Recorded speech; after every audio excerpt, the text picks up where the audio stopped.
Alrighty. Welcome back to another episode of Mage Quest.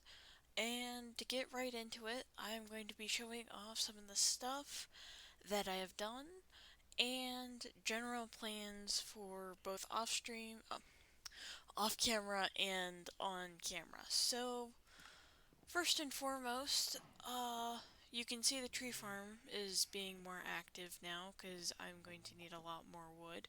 Secondly, is the plants. I have gathered all mystical flower types. Again, there's 16 to match the flowers. As you can see, I have the non-flowers that I'm planning on gathering as I come across them. Thirdly, the tree has changed yet again because I keep mining it. And that's mainly it. Oh, there's one bit that I forgot to mention. Over here, there's these living wood blocks with torches. This actually marks out an entire chunk. So the general plan that I'm going to be doing, and this is inside said chunk, is ripping this out and then making a stairway down as a way to one, strip mine, and two, get rid of all the monsters. See, there's monsters here, there's usually monsters here, and over there, and it's a real pain in the ass to see your entire mini-map just covered in monsters. Is there a way to turn this off? Probably. Do I know of it? No, not off the top of my head. Likewise, we found a chicken. A chicken spawned in, or either wandered over from that way, from the spawn chunks to here. So, officially, we have all the farm animals in this. In the mosh pit. So, things to do on camera is work on some more of the botany stuff. Likewise, off camera, I'll probably go through the pain in the ass of sorting through that and getting the sheep in their own sheep pen and getting the cows in their own cow pen and so forth. Likewise, I will probably tackle doing that.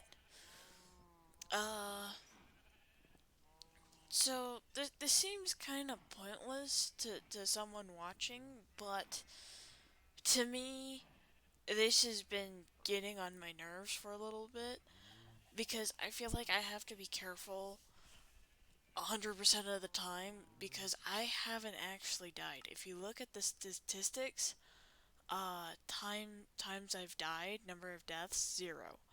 And I feel like I have to have my first death on camera. Like all the other deaths, it doesn't matter, but for the first one, I feel like I have to do something special, or like I have to record it.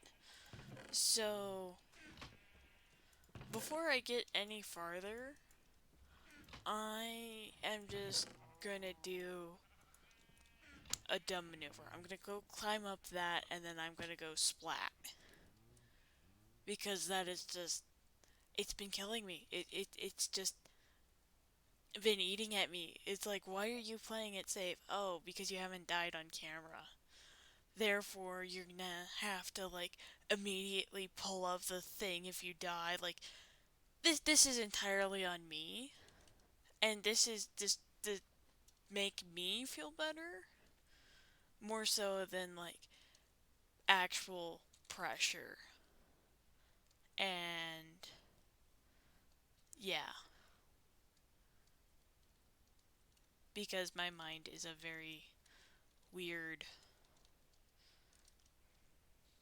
weird, weird mind thing. I don't know why. I don't understand why my mind is like this, but it's like, you must, because reasons.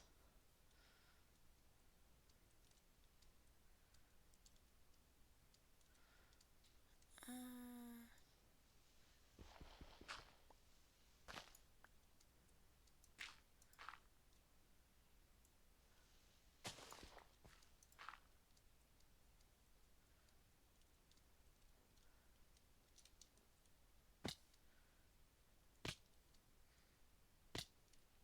There we go. Okay, now I feel much better.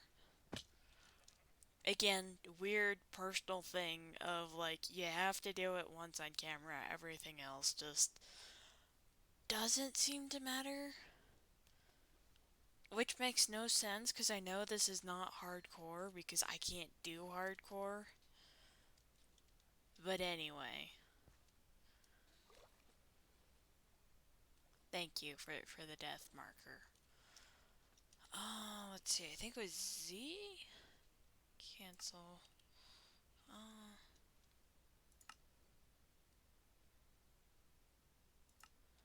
what is it? Options? Waypoints.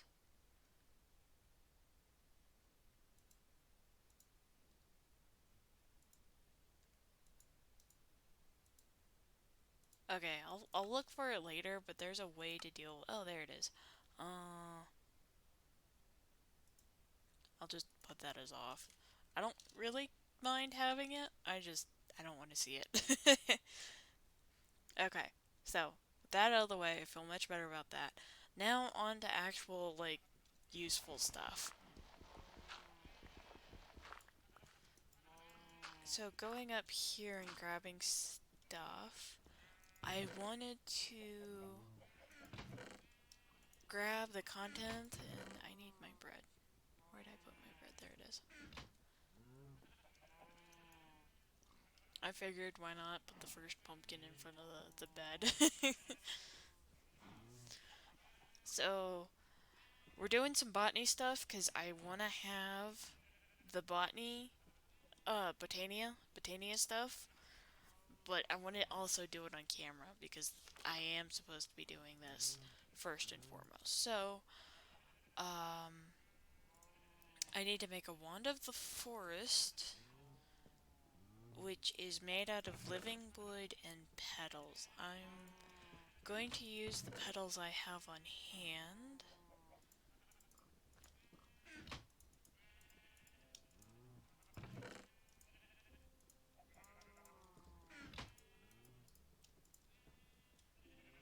And I need, like, some logs. Okay, grab this. Where's the other tools? Grab you. So let's go over to the start. I have decided to do a stone gazebo type thing, and then surrounding it is going to be greenhouses. Likewise, I'll get the apothecary cabinet thing that I was talking about sorted up later.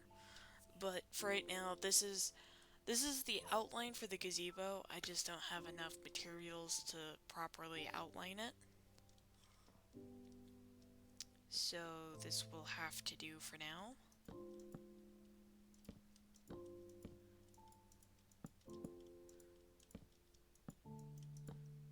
Likewise, I don't know if you saw it in the chest while I was grabbing the living wood, but I got a stack of charcoal from smelting down the wood and using the few pieces of charcoal I made previously off camera, and just made a whole bunch.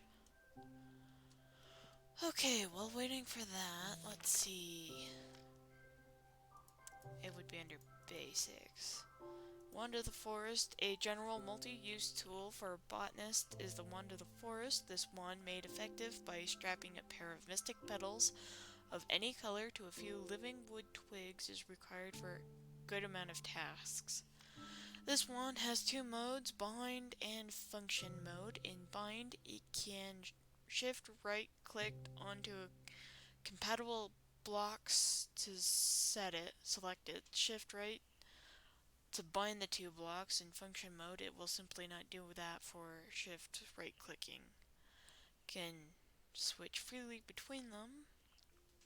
If the wand isn't bound to anything, shift right clicking a block allows it to rotate the axis of the side it's clicked on. Did it just... Okay, yeah.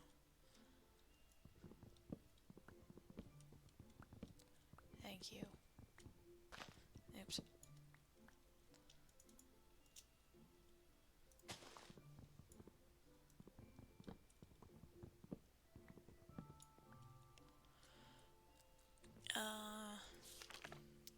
allows you to rotate the block on the axis of the side it was clicked on.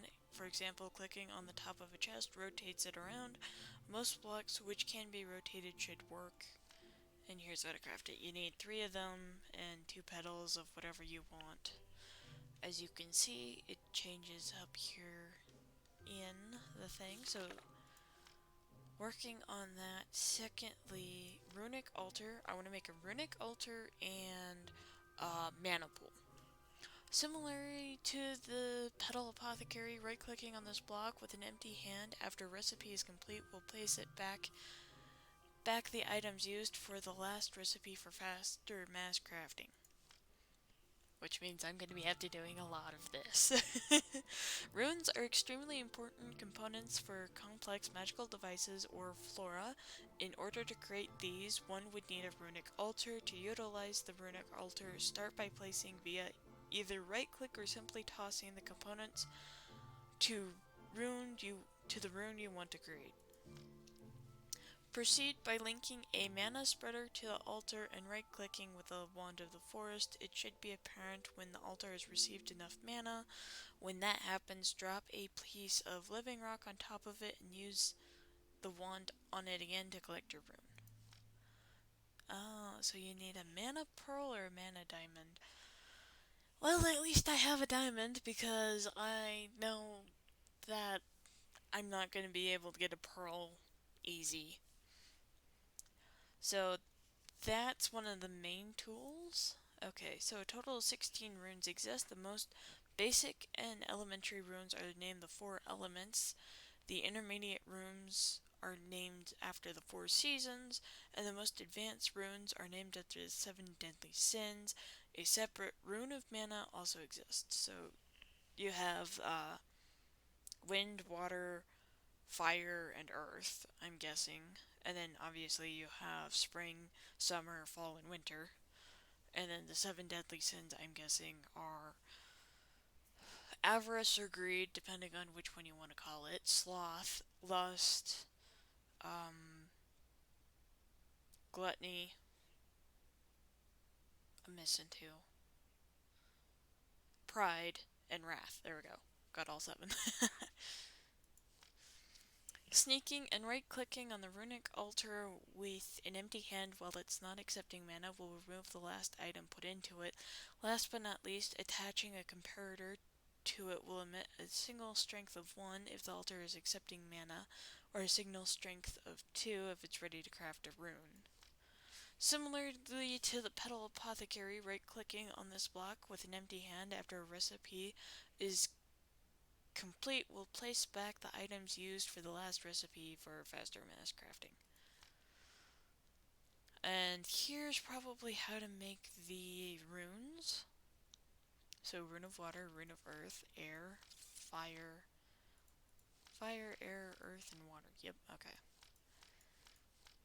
Spring, summer, autumn, winter, mana, and then lust, gluttony, greed, sloth, wrath, envy, pride. Oh, that's expensive. Okay. At least it makes 2 of each type, because diamonds are not easy. Alright.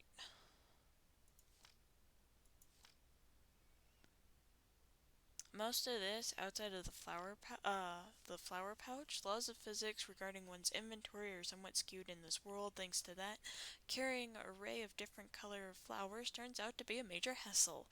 Luckily, a flower pouch takes care of all those issues. It can store up to 1 stack of each color mystical flower. Not only that, but it'll passively catch any that enters the holder's inventory. Ooh.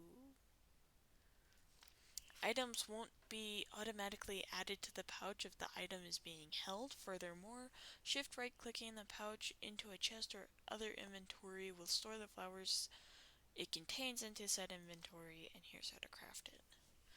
Okay, good to know. Pull a copter out of it, any colors work. So that's the main basic items I'd like to make. The runic altar will have to wait. But the other main thing is it over here? No, those are items. mana manipulation. I'll read the introduction here in a minute, but the main thing I want to make is the mana pool. And this is diluted mana pool, which means there's a stronger mana pool. And how to make that is you have two mana pools, one that's empty and the one that's filled with mana, and then you make a larger mana pool. So the mana pool is simply put a storage of mana. Mana can be inserted into it by the usage of a mana spreader, and any adjacent mana spreaders will pull mana from it to increase their internal buffer automatically. Any functional flowers require a mana pool to draw their power from. Mana pools come in two varieties: a weaker diluted variety which only stores a very small amount of mana and isn't able to infuse items, and a normal variety which can store as much as 100 times more the diluted one and can infuse items. This will come important later. Whenever a mana pool is referred elsewhere for scale, it refers to a normal one. Diluted, normal. So you can see how much it's affected. Tossing in some resources into a normal mana pool will cause them to get infused with mana, turning them into more powerful forms. A few examples are iron ingots or mystic petals. Mana reading for this block functions like a mana spreader. A redstone comparator can also output a signal based on the contents. Mana steel ingots and other ingots based on it. Look at that, we've been reading and studying all day.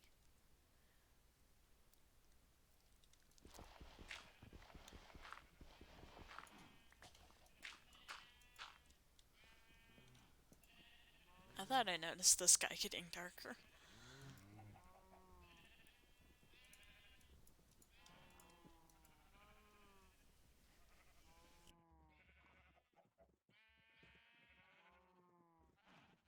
Alright, before I forget, let us make the autumnal wand of mine. Let's see, do I want it like that? Yeah, I want it like that. Mwahaha. I have now a botanist with my wand. So, going back to reading. Mana steel ingots and other ingots based on it. Hang on. Yep. Can be converted both into blocks or nuggets through the normal conversion recipe. So 9 to make a block, 1 ingot to make 9 nuggets, that sort of thing.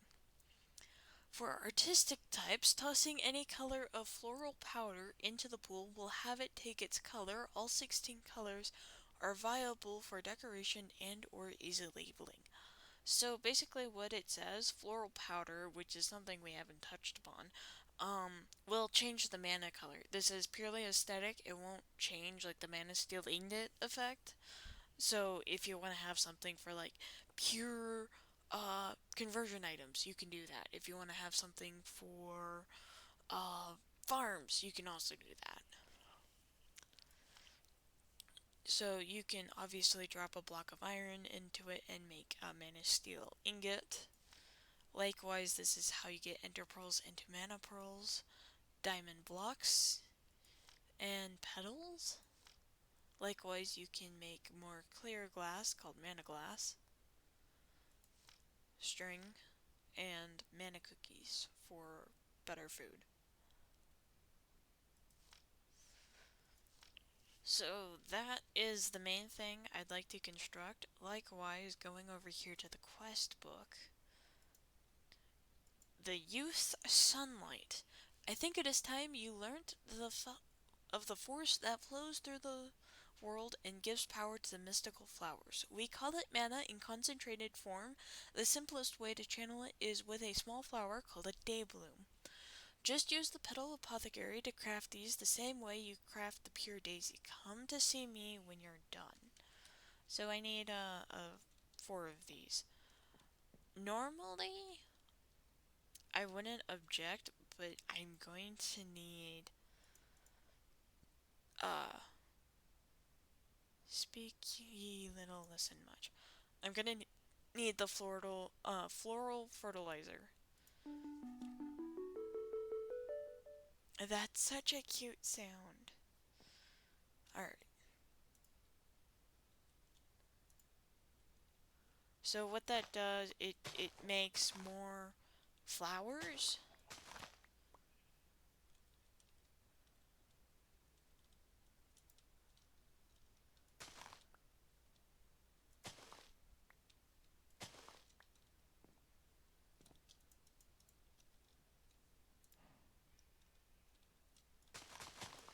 Which is nice.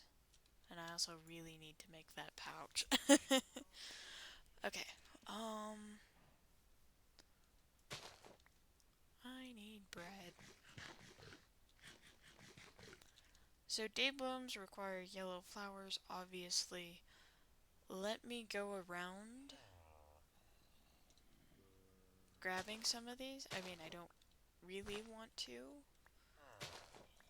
but I need to. And likewise, there's grounds over that way. So,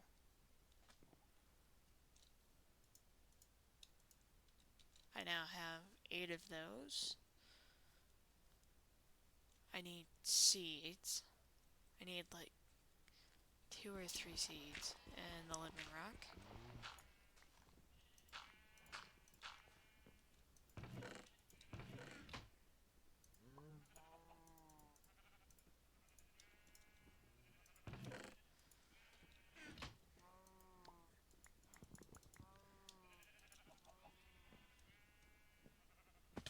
Now,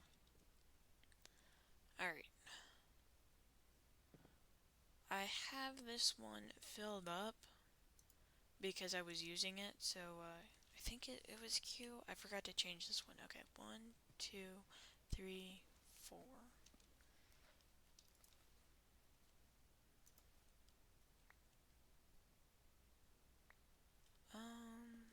Okay, what did I forget to do? Daybloom is the most basic and rudimentary generating flower. Simply put, it performs modified photosynthesis process in order to transform sunlight into mana. The process is slow, about 10 or a dozen of these should get the job done for now. These flowers tend to compete among themselves with sunlight hits an area, thus having any other of the same type adjacent to it on any of the 4 cardinal directions will result in diminishing returns of the mana production. This fact only applies to dayblooms and nightshades. They also don't want to produce much to begin with, so hastily upgrading to endo flames or others might be a good idea. I'll probably hold off on the endo flames just because of the cost requirements. I can't match that right now. Bad, good, so therefore having the day blooms not on the cardinals is good. Oh, I forgot it was mixed. Starting up a brand new day, so 2 of those. I need 1 of those and an orange one.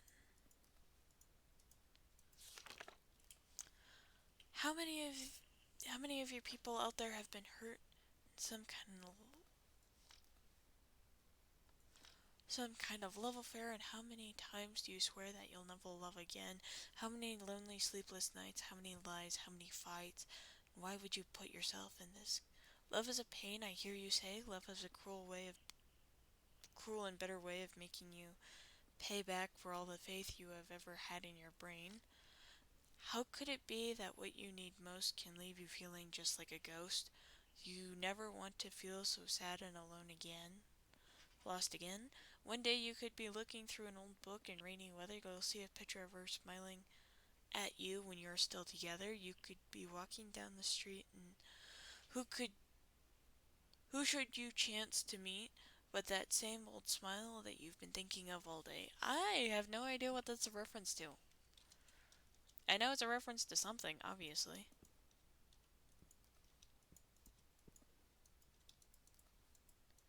Okay, there we go. 1, 2.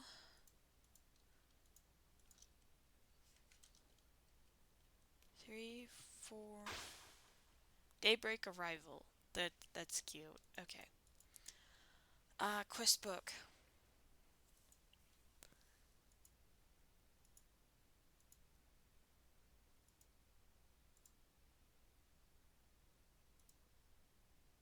So I have to make 5 of those?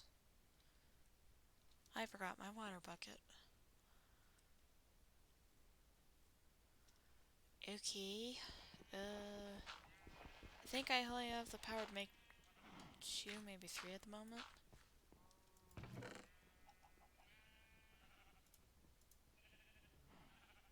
There's my bucket. I'm looking for a different version of the bucket, and I'm like, where's my bucket? No, it's right over there. Okay, so the second thing that I want to make, the,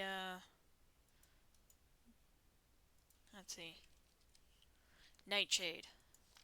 Nightshade is the dark counterpart of the Daybloom, as it generates mana passively in any situation the Daybloom cannot, such as long as it's nighttime. Similarly to their shining counterpart, they suffer from diminishing returns after having anyone adjacent to them. Mystic, purple petal, gray, and black. The shadow of the day. Ghastly signature. Okay, so 2 black, 1 gray, 1 purple.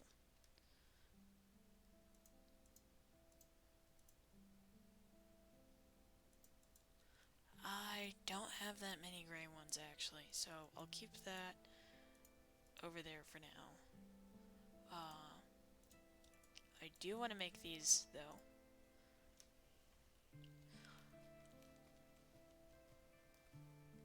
Where did I put my seeds?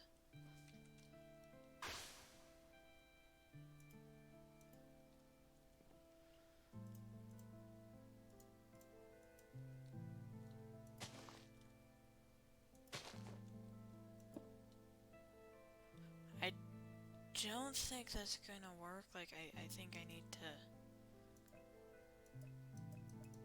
Oh, that's cool. I get to see it,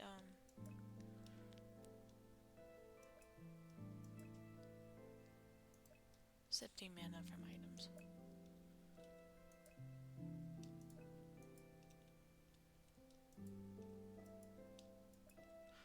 Okay, I don't remember how to bind them. I think I need a block.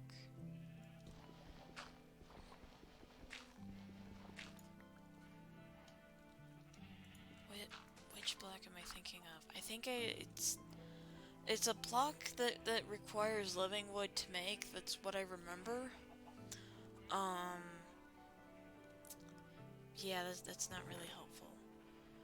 Okay, so I have 2 iron ingots. I have these set aside for a different purpose, so I'm going to create myself some shears. And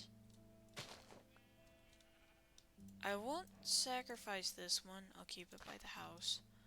But I will sacrifice the others. Oh, wow, that's such an old model.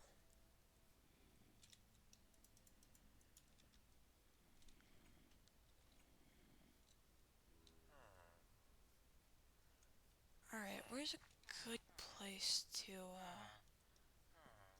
obviously not in there.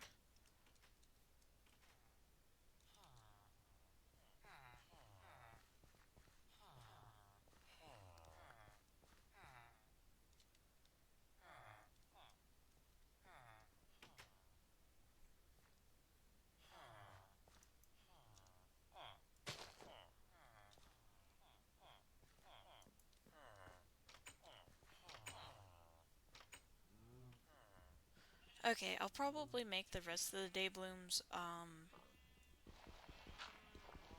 off camera, because I don't remember how to get them all.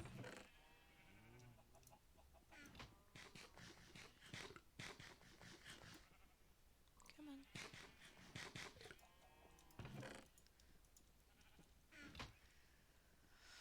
Oh.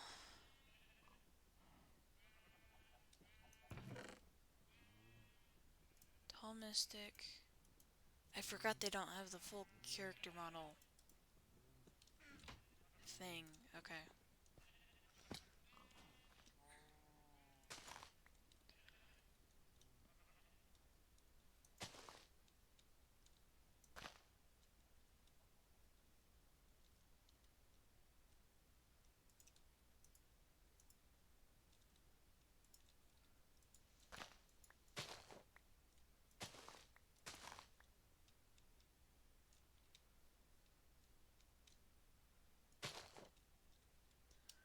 I can't remember if this is like a pointless thing to do or not. So I'm gonna waste. No. Yeah, that was pointless. Alright.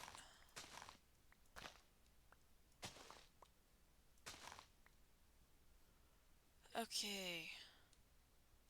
So I'll work on grabbing the taller ones to add to the collection because like there's a whole bunch over there and there's some over there. But what we really need is a flower pouch. So that's purple and then gray. Was that what it was? Yep. Mystic gray, black, and purple. Okay, I do have a few more in here.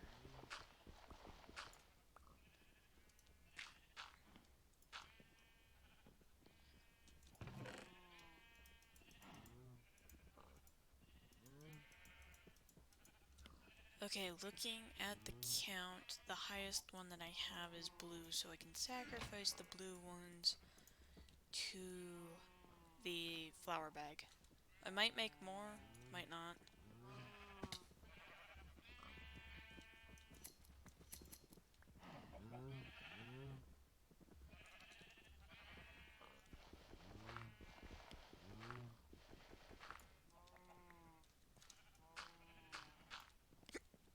And I have the hiccups.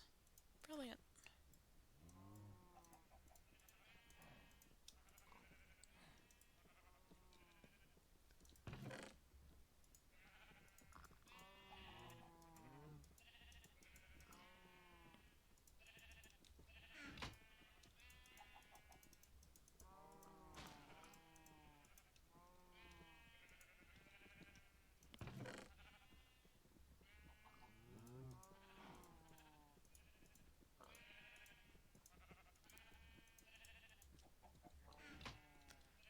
Alright, flower pouch.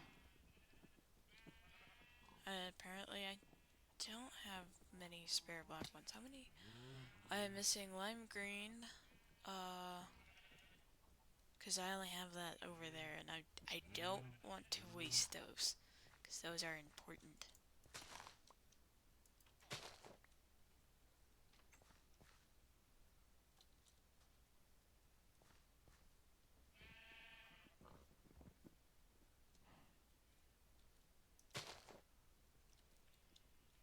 Alright.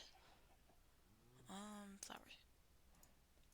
Let me grab some more, which are, again, they hang out here. I'll leave a few just for prosperity's sake, because I do like leaving some hanging around. I just don't currently have the means to make more self-efficiently, so.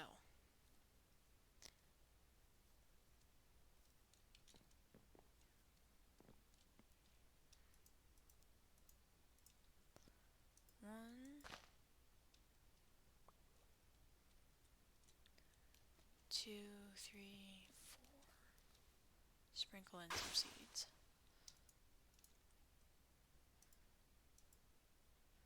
One, two, three, four.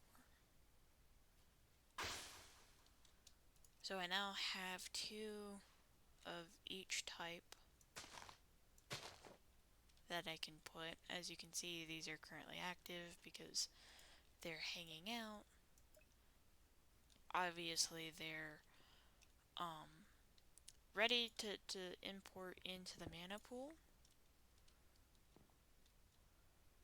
So let me just go find the mana pool. See, the pestle mortar will actually make dyes. Oh, before I forget, I am very scattered brained. Grab you, grab you.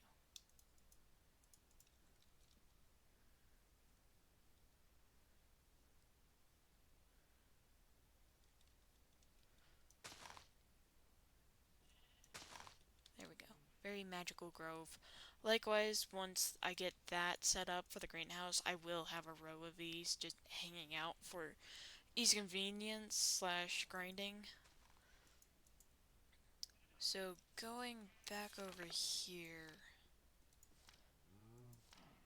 for the mana manipulation, mana spreader. That's what we need. Anyways, introduction to mana. Mana is an ethereal substance in layman's term. It is a form of mystical energy. Its sensorial existence is inconsistent and its color depends on the environment it is put in. Mastering mana is one of the most important skills a botanist needs to master. In order to create mana, one would require a set of generating flowers, read the respective section. This mana can be dispensed by utilizing mana spreaders and stored in a mana pool. Manas can be used for a myriad of different things. For starters, it can be used for functional flowers, read the respective section. To get started with mastering the art of mana, one would need to start by learning how to use daybloom spreaders and mana spreaders and mana pools. These form a basic infrastructure for mana which can be used for all sorts of purposes, having read at the functional flora and magical apparatus sections of the lexicon. Mana spreaders, hang on, is the most important component in manipulating mana. This is a block that allows mana to travel from point A to point B. This is a block that is placed on the ground. It'll face one of 6 basic directions. By holding shift right with a mana with a wand of the forest, one can orient it to the opposite of where it was clicked. It can be pointed to other blocks with a wand in bind mode.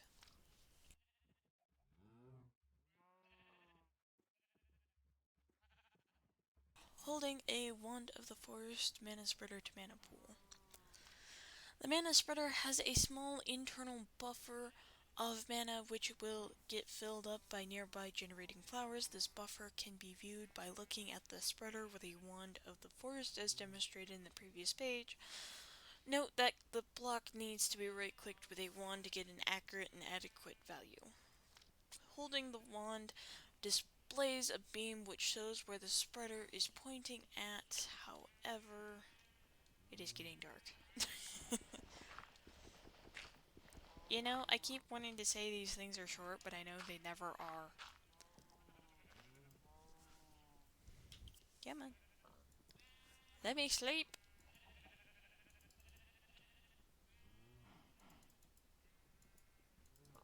There we go.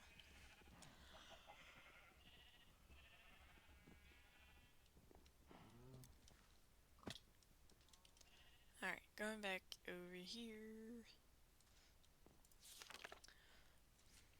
Gonna look in that direction. Hovering over, which displays a beam which shows where the spreader is pointing at. Hovering over it shows the target. The sparkle is always shown is the point where mana loss starts to happen. If the target of the spreader is a block that contains mana and isn't full, the spreader will fire a mana burst which will travel to the target and pass mana along to it. The spreader only fires a burst at once. It'll fire another one when the last one hits the target. Furthermore, the burst also starts suffering mana loss after a small amount of time, which can be seen in the beam, which becomes a lot thinner when this happens. There is also a small amount of mana loss when a beam enters a spreader. Applying a redstone signal to the spreader will have it cease to function. Case better control is required. A redstone mana spreader is recommended as it can fire bursts without a target block and works on redstone pulses. So I need a petal, an ingot, and living wood. Right-clicking the spreader with a piece of wool will sleeve it. Aside from making it look fancier, it will muffle the sound when a burst is shot, making it less obnoxious when there is a large amount of spreaders in one area. Right-clicking it with an empty hand will remove the sleeve. Okay, so mana spreader. I do have a gold ingot just from shenanigans, namely going over to that castle tower thing and making a find with gold nuggets alongside a few other stuff.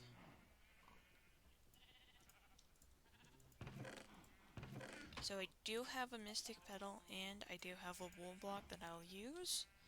Likewise, I do have enough living wood, which is pretty impressive.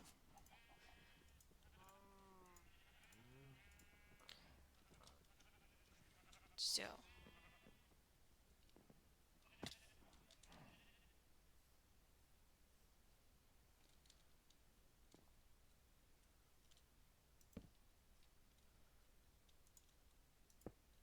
I'm just gonna be super simple. Hang on. But as I was saying, I'm going to be super simple with the thing. I'm not going to put it like super far away. I'm just going to have it link to the mana pool. Like I'll put it a block away. But overall, it and the mana pool are going to be linked. I don't think this far.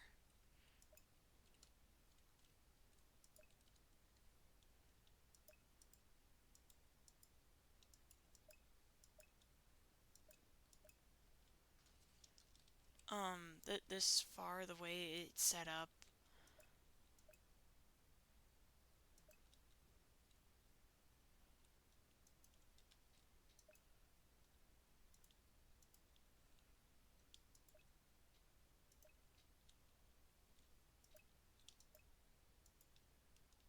Okay, I think now it's linked.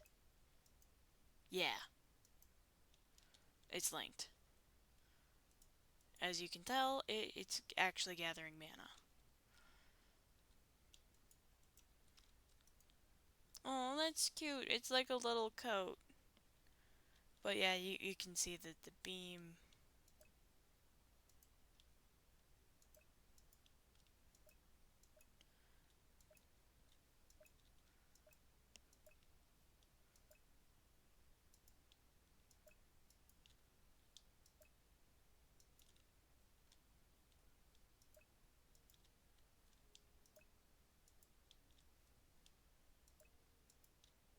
Okay.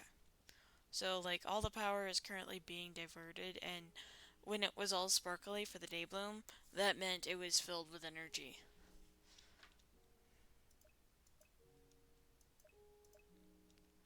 So, currently, it doesn't have much, which is to be expected. One of the reasons why you need the day blooms is because the day blooms, having the day blooms just scattered here, connecting to this, just fills it up super fast. So yeah, I'll probably do that. I'll make a larger mana pool and then have that one fill up with all the flowers. Likewise, I will be ripping out that chunk. I might rip out so for stuff off camera that I'll be working on. Um this chunk, this little bit right here, this will definitely be strip mined. I'll probably start from here, start burrowing. After leveling this, I'll probably start here, start leveling it out, and then just do that. Likewise, over here. So, I'm planning on building something called the False Watchtower. I don't remember if I've gone over this in detail, but I'm planning it up on that hill. However, that is a really small hill. So I'll be working on terraforming that and making sure that it's large enough for the requirements I'm planning on needing. And of course, dealing with that mess.